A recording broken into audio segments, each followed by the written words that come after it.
Sabado. Ito yung araw ng pinaka-exciting na part sa mga construction work. Alam mo kung bakit?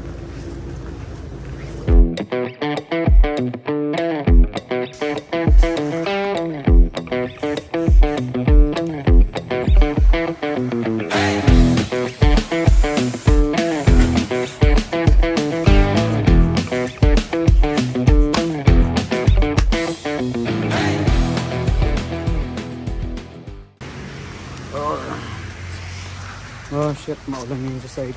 Check natin, bibigyan na rin tayo ng sahod. And usually pag ganitong maulan, lalo na pag structural pa lang yung ginagawa, talagang wala, 0-0, walang trabaho. Kasi hindi ka rin makakapagbuhos eh. Hihina ang ang semento, mawawash out kumbaga. Gaya na ito 5,000. Diba? Walang gumawa, walang trabaho ngayon kasi biglang buhos ang ulan, malakas.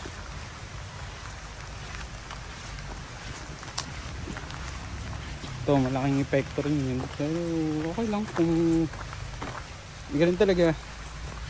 Wala tayong magagawa, matinding kalaban talaga. Gaya na sabi ko, hindi lang pintor kalaban ng ulan. Lahat ng nasa trabaho, nasa field na ganito, ulan lagi ang kalaban.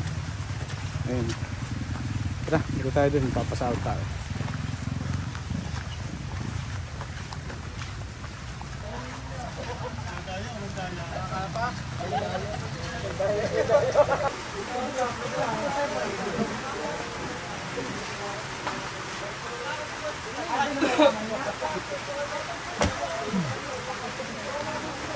Lunes, 18 kayo? Alaminos? Oh, dala na kayo ng tapusin muna natin yung gamitin mo na magbisa naman kayo doon isang buong araw din kayo doon. Hindi naman sa Alaminos po? Oo. Kaya po kaya. Try mo muna kayo po yung barena. Ang balong babarin natin pati yung kaya mo muna. Yun, sige, dali mo na lang por. Por, kasama na dyan yung sa kanilang dalawa. Bali, 87, 60. Grabe naman yung lock. 61? 61? Hindi, wag yan. 61 na lang. Magkano po? 690. 57. Aray ko. Kasama yung bali nun. Abonado pa ako dyan. Abisa ka po!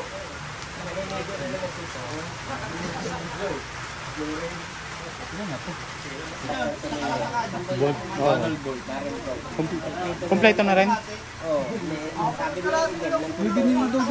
Nandun pa. Isa yung pala kinabit na natin. Hindi naman sinasabi kasi. Hindi naman sinabi sa atin eh.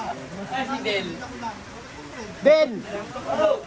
Ito na ba kayong mga barrel bolt nung May lock na yon yung gate. Oo. May lock na yun. Doon yung sa higaan ko sa ilalim ng hagdanan. Sabi ko, wala pa itong lock. Doon ang lock na yun. Eh ba't tinatago mo? Hindi ako nagtatago. Sila na doon eh. Ang tanong na nila sa akin, ba't nila doon sinasabi? Alam naman ninda Edison, ninda Kuya Ray, na doon yung... Eh di sana naikabit na. Kaya nga ako nagtaka kahapon, wala pa itong lock. Eh di saglitin na lang natin pag Sabihin na natin yung boss, yung... Doon. At sasabihin ko mamaya. Ayun, sabihin natin. Boss, sa Santo Niño naman ako uuwi. Sasabihin ko mamaya, yung paparita yung mga... Doon ka na ba ginakatera? Doon ako nagbabayad ng utang. Doon din ako natulog. Doon ka natulog. Sasabihin ko sila, hoy, yung ilabas ninyo, hindi makita pala nagwe-welder, kaya pala hindi nilagyan ng lakyan. Di sana tapos na Sabi ko, wala pa mga kahapon. Sabi nga, wala itong lock. Doon ako uwi. Sabihin mo na lang kala Edison. Nakakahiya naman doon sa aking mga magugulan. Sige. Alamad Benlas. Boy, may chicks in. May chicks baga? Ilan daw kanyang anak? 14 na. 14. Wala sa baga. Ayaw naman si Rena. Ngayon bayani kami ni... Hindi, bayani kami ni Paro Noel. na... Hindi, Malangsa. Makapanood to. Nakalive pala ako. Malangsa pa niya ah. Nasa 30-han ka pa lang, di ba? Nasa 30-han ka pa lang. O, 54 na ako. Ah, 54 ka na ba? Hindi naman ito. Ako pala barkada. Kuwaran ka lang. Doon nga ako uwisan to ninyo ngayon. Hindi pa nga ako kasi sa mga magugulay doon kasi naman hindi kami nawawala ng gulay dito na pag ako pumunta sa kanila may dala akong gulay.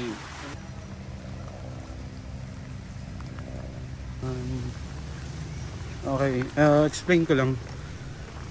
May magandang dulot din naman tong ulan kahit papaano. Kasi itong oras na to, pag umulan mababasa ang ating mga concrete, which is maganda para maiwasan mag-crack ng ating mga buhos. Tsaka ma-absorb niya. Mas lalong titibay ang ating ang ating concrete. Mas gaganda, mas titibay. Kaysa sa talagang init na init, doon nagkakaroon minsan ng crack, nagkakaproblema, nawawalan yung tibay. Pero ito, since nabasa naman na siya, sure akong 100% matibay na ito kahit pa paano.